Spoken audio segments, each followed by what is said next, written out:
You know, in my life, it has always been about choices. The choices I make differentiate myself from everyone else around me.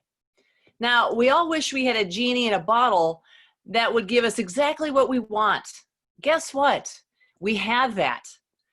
And we get that by making daily choices that determine the outcome of our lives. We make good choices. We make bad choices.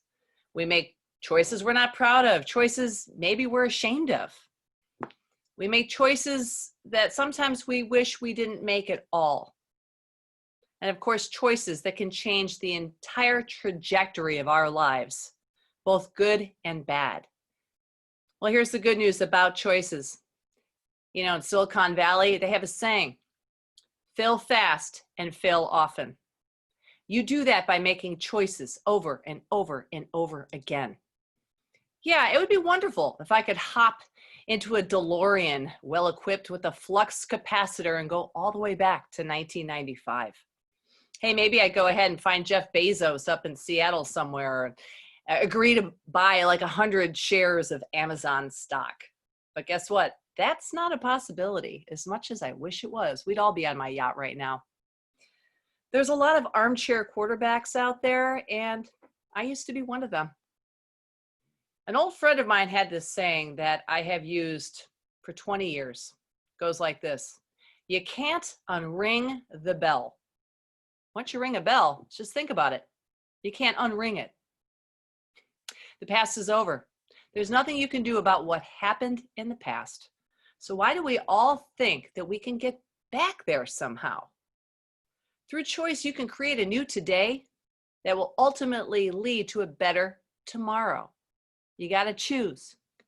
There's no time machine to the past, but the power of choice and 24 hours in every day will create for you a better future. In fact, I personally, Christine Alperi, I am the product of all the choices that I made that led up to this very moment where I am addressing you right now. I had days where I didn't want to make any choices. I was so beaten down, I was exhausted. I just wanted to stay right where I was. But you know what? That was a choice. Choosing not to choose is a choice. Even though it doesn't feel like you're making a choice, it's still a choice. There was a time in my life where I thought all that I had to do was meet the right guy, and then life would be perfect. So I chose to date guys with big wallets. That turned out to be a disaster. I endured several agonizing failures trying to cram myself, this little round peg, into a square hole, get myself into a situation that was never going to be true to who I am as a human being, even though I didn't really realize that was my problem at the time. I just thought I was crazy. I realized that the person I was going to have to align myself was me. Mr. Right was never going to fix anything. Mr. Right would only complement my life, but he could not be the source of my life. Still, I spent a lot of time and a lot of years waiting for Mr. Right to show up, only to find out that Mr. Right was actually a Mrs. Me. I was my Mrs. Right. And in order for me to have the wonderful life that I had hoped someone else would somehow give me, I had to step out and I had to take chances and I had to make choices. And through that process, I was able to create the perfect life, custom made for me. It may not be the perfect life for you, or for you, or for you, or even for you. Through time and chance, I was able to get to a place where I was finally happy with my life despite circumstance. With or without a partner, with or without major cash flow. Good news is I wound up marrying a wonderful man who is kind and is funny and makes me laugh, but he compliments me. He doesn't make me who I am today. And it's funny, through choice, the older I get, the more I realize it's time for me to give back and give the kind of advice I was looking for when I was younger, but I didn't know how to find it. Sure, people gave me advice. I wasn't always willing to listen to it either.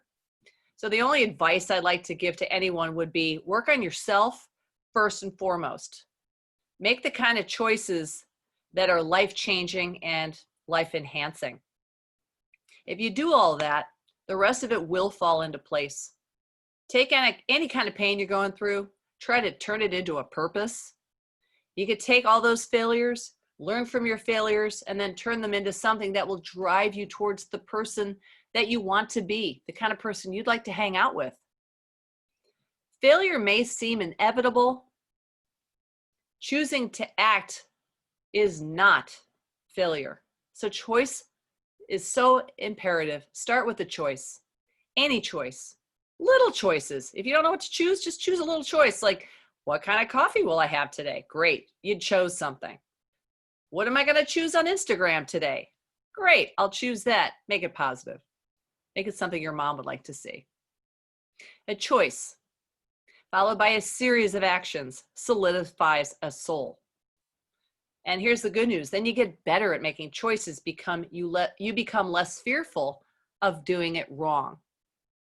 The beautiful thing is this, that God gives each and every one of us two things when they come to planet Earth. All of us get the same two things, no matter who we are.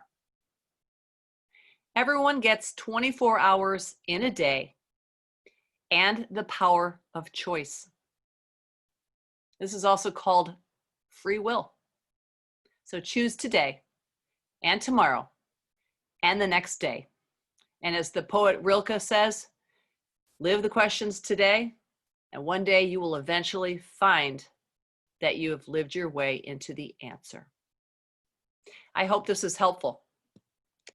Have a wonderful, choice-filled day.